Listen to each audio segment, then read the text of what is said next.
Avon news में आप सभी दर्शकों का स्वागत है। मैं आपके साथ इलियास बड़ेघर। प्रहलाद जोशी के खिलाफ एमबी पाटिल का आक्रोश।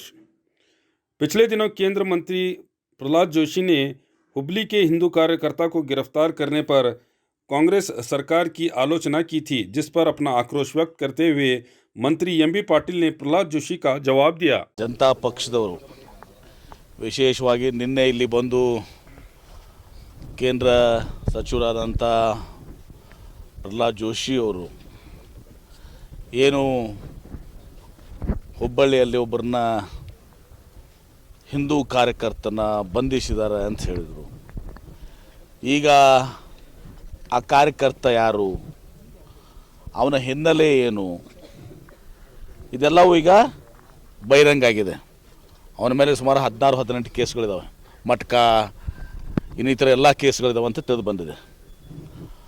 ಮತ್ತು ಅಂಥವ್ರ ಪರವಾಗಿ ಇವರು ಹೋರಾಟ ಮಾಡ್ತಾರಂದರೆ ಅದು ಒಂದು ನಾಚಿಕೆಗೇಡಿತನ ಪ್ರಸಂಗ. ಅದು ನಿಜವಾಗಿ ನಾಚಿಕೆಗೇಡಿ ಪ್ರಸಂಗ. ಅದು ಯಾರೊಬ್ಬ ರೌಡಿ ಶೀಟರ್ ಥರ ಇದ್ದಾನೆ ಮನುಷ್ಯ. ರೌಡಿ ಶೀಟರ್ ಇರಲಿಕ್ಕೆಲ್ಲ, ಬಟ್ ರೌಡಿ ಶೀಟರ್ ಥರ 17-18 ಕೇಸ್ ಆಗಿದ್ದಾವೆ. ರೌಡಿ ಶೀಟರ್ ಇದ್ದಾನೆ. ಮತ್ತು ಅಂಥವ್ರನ್ನ ಬಗ್ಗೆ ಇವರು ಇದೇ ಇತಿಹಾಸ ಬದಲ ಮಾಡೋಂಥದ್ದು ಹೋಗೋದು. ಯಾರನ್ನೋ ಒಯ್ದು. तो और खबरों के लिए देखते रहिए Avon news channel, the face of trust.